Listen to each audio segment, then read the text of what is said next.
Doctor Zakir, আসসালামু আলাইকুম। ওয়ালাইকুম আসসালাম রহমতুল্লাহ বারাকাতুহু। ডক্টর জাকির, মুখে দাড়ি রাখা এটা কি ফরজ নাকি সুন্নত? আর এ ব্যাপারে নিয়ম কি যদি কেউ দাড়ি শেভ করে? দাড়ি রাখার কথা যদি বলেন এটা ফরজ না সুন্নত, আর আমি ধরে নিচ্ছি এখন থেকে যখন সুন্নতের কথা বলবো সেটা আসলে ফিকা সুন্নত, যেগুলো মুস্তাহাব, সেজন্য সুন্নত শব্দটার জায়গায় মুস্তাহাব শব্দটা ব্যবহার করব যাতে কারো বুঝতে অসুবিধা না হয়। এখন দাড়ি রাখার কথা যদি বলেন এটা ফরজ না মুস্তাহাব বা সুন্নত, বেশিরভাগ বিশেষজ্ঞ তাদের মধ্যে প্রায় সবাই তারা বলেন যে দাড়ি রাখা হচ্ছে ফরজ মুসলিম পুরুষদের জন্য।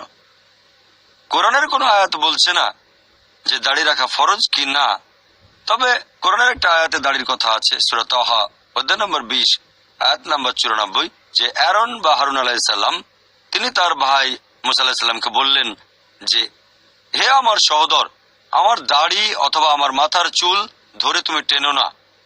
তার মানে হারুন আলাইহিস সালামের মুখে দাড়ি ছিল। আমরা যদি নবী রাসূলগণের সিরাত পড়ি তাহলে দেখবো আল্লাহ তাআলার সব নবী রাসূলগণেরই দাড়ি ছিল। আলহামদুলিল্লাহ, সব ধার্মিক লোকজন যারা আল্লাহ সুবহানাহু ওয়া তাআলার নির্দেশ মেনে চলেছেন অথবা সাহাবীগণ, তাদের দাড়ি ছিল।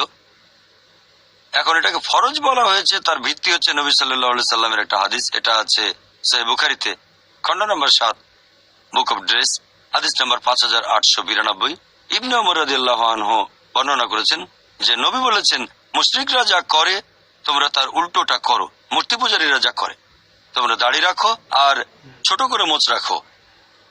এই হাদিস এবং এরকম আরো হাদিস আছে সহিহ মুসলিম আর সহিহ বুখারীতে। বিশেষজ্ঞগণ বলেন যেহেতু এটা আমাদের নবী মুহাম্মদ সাল্লাল্লাহু আলাইহি ওয়াসাল্লামের নির্দেশ, সেজন্য কাজটা প্রত্যেক মুসলিমের জন্যই হচ্ছে ফরজ, দাড়ি রাখতে হবে। বেশিরভাগ বিশেষজ্ঞ আলহামদুলিল্লাহ প্রায় সবাই, 4 জন ইমামও আছেন, 4 মাযহাবের ইমাম, ইমাম আবু হানিফা, ইমাম মালিক, ইমাম শাফি, ইমাম আহমদ ইবনে হাম্বল, আল্লাহ তাদের সবাইকে শান্তিতে রাখুন, তারা সবাই বলেন দাড়ি রাখাটা হচ্ছে ফরজ। তাহলে সুন্নি 4টা মাযহাবের মতে দাড়ি রাখা ফরজ।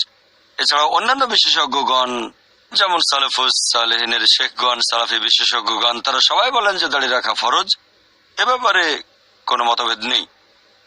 আর শেখ ইবনে তাইমিয়ার মতে তিনি বলেছেন যে পবিত্র কোরআন অনুযায়ী, আমাদের নবীর সুন্নত অনুযায়ী আর বিশেষজ্ঞগণের ইজমা অনুযায়ী দাড়ি রাখা হচ্ছে ফরজ। আর যদি কেউ দাড়ি শেভ করে ফেলে এটা হারাম, এটা নিষিদ্ধ। বিভিন্ন মাযহাবের বিশেষজ্ঞগণের মতে হানাফি, শাফি, মালিকি, হাম্বলি সবাই বলেন দাড়ি শেভ করা হারাম, সব বিশেষজ্ঞ। তবে কিছু বিশেষজ্ঞ, সংখ্যায় খুবই কম, তারা বয়স্ক বিশেষজ্ঞগণের মধ্যে, তারা এভাবে বলেন যে দাড়ি রাখা হচ্ছে মুস্তাহাব আর শেভ করাটা হচ্ছে মাকরু। দাড়ি রাখা মুস্তাহাব আর শেভ করা মাকরু। খুবই কম বয়স্ক কিছু বিশেষজ্ঞ। তবে রিসেন্টলি বর্তমান বিশেষজ্ঞগণের মধ্যে কয়েকজন পাবেন যারা বলেন এটা ফরজ না মুস্তাহাব, যেমন শেখ আবু জহরা, শেখ জাদুয়াল হক, তিনি একসময় আল আজহার ইউনিভার্সিটির ভাইস চ্যান্সেলর ছিলেন, শেখ ইউসুফ আল কারদাভি, এরকম সামান্য কয়েকজন বিশেষজ্ঞ আছেন। আর আপনি যদি উত্তর আমেরিকায় যান, যদি নর্থ আমেরিকান ফিকা কাউন্সিলের ফতোয়া শোনেন, এই ফিকা কাউন্সিলের অনেক বিশেষজ্ঞ এই কথা বলেছেন যে দাড়ি রাখা ফরজ না, এটা মুস্তাহাব, রাখলে পুরস্কার পাবেন, তবে ফরজ না। আর শেভ করাটা হারাম না, মাকরু। তবে সামগ্রিকভাবে আগের দিনের বিশেষজ্ঞগণ প্রায় সবাই একমত হয়েছে